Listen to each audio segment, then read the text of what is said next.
دیکھو، سب سے پہلے تو آپ کو یہ سمجھانا ہے کہ آپ نے جو سوال کیا وہ میں سمجھ پایا ہی نہیں. آپ کو اس کا یقین ہو جائے تو میں آپ کو گایتری منتر پہلے آپ کا سنا دیتا ہوں.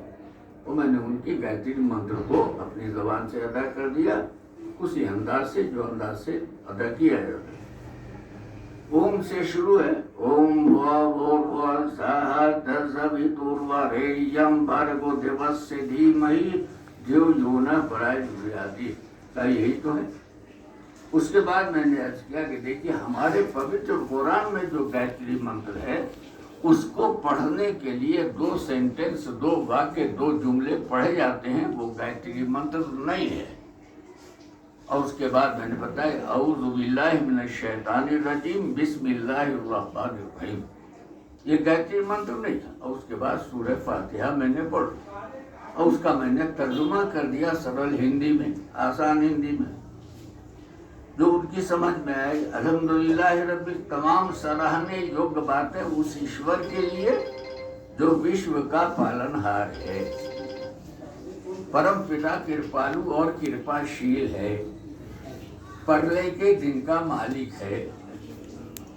ہم آپ ہی کی اپاسنا اور سندھیا کرتے ہیں اور آپ ہی سے سہایتا چاہتے ہیں. ہمیں مارگ درشن کرائیے سدھ مارگ پر، جس مارگ پر چلنے والے آپ کی اور سے پرسکارت کیے گئے، اور اس پر مت چلائیے جس پر چلنے والے آپ کی طرف سے شراب کے حقدار ہوئے. یہی تو گایتری منتر. تو یہ موقع ملا تو کیسے گورکھپور اسٹیشن آ گیا، وہ ساری باتیں پنڈت جی کے گود گزار کر دی. آخری میں جو وہ جملہ کہہ کے اترے ہیں گورکھپور اسٹیشن سے، وہ جملہ ہے سننے کے قابل.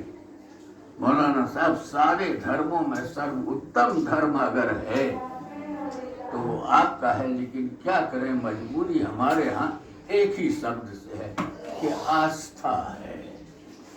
اب اس کا کیا علاج ہے؟ اس کا علاج تو بہار میں کانکے ہی میں ہو سکتا ہے، یا پھر نینی تال المورا میں ہو سکتا ہے، پاگل خانے میں. اس کا علاج اس سلسلے میں آپ کے میں حیدرآباد کی تعریف کرتا ہوں، مدراس کی تعریف کرتا ہوں، تامل ناڈو کے جانے گیا ہوں، وہاں کے کیا معلومات ہے یہ تعریف کرتا ہوں. ہمارا اتر پردیش اور بہار اس معاملے میں پنڈتوں کے ایسے شکنجے میں کسا ہوا ہے کہ وہ عوام کو ٹس سے مس ہونے نہیں دیتے. اگر خدا نخواستہ کوئی اللہ کی ہدایت یا ہماری آپ کی محنتوں سے اسلام قبول کیا بھی تو ماشاءاللہ وہ ظلم و ستم و بھاڑ ٹوٹتا ہے اس کے اوپر، کہ پھر بیچارہ مجبور ہو کر اسی مذہب کا دھارک بن جاتا ہے. اور بہار اور یوپی کے مسلمانوں کی تو بدتمیزی اور بھی ہے کہ جہاں کسی غیر مسلم نے اسلام قبول کیا تو 9 دن 10 دن تک تو وہ ضیافت چلے گی، وہ مہمانداری، وہ جو، اور اس کے بعد وہ نام جبی کے محتاج ہو جائے.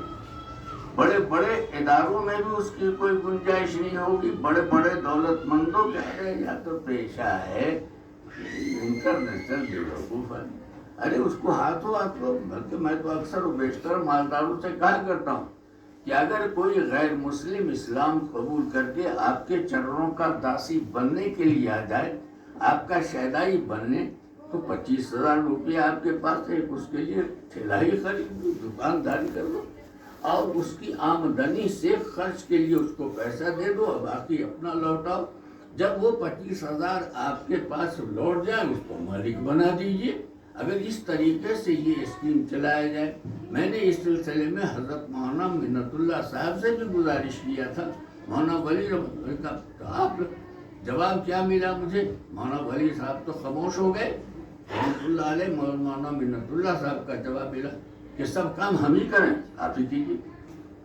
آپ پاورفل ہیں، آپ کے اندر اللہ نے قوت دی، آپ کی ایک آواز پر سینکڑوں اور ہزاروں الفاظ لبیک کریں گے. میں کون ہوں؟ میں کون سی کھیت کا مولی ہوں؟ میں کون سی کھیت کا غالب؟ یہ جواب ملا تو ہمتیں ٹوٹ جاتی ہیں، اور بیچارہ جانتے ہوئے بھی، حق بات مانتے ہوئے بھی وہ اسلام کے دائرے میں نہیں آتا. آپ کے ہمیں دیکھ رہا ہوں کہ ماشاءاللہ خصوصاً ونستھلی پورم، جہاں جن کے ہم میں آتا ہوں، جن کے ساتھ انہوں نے جوڑا ہے،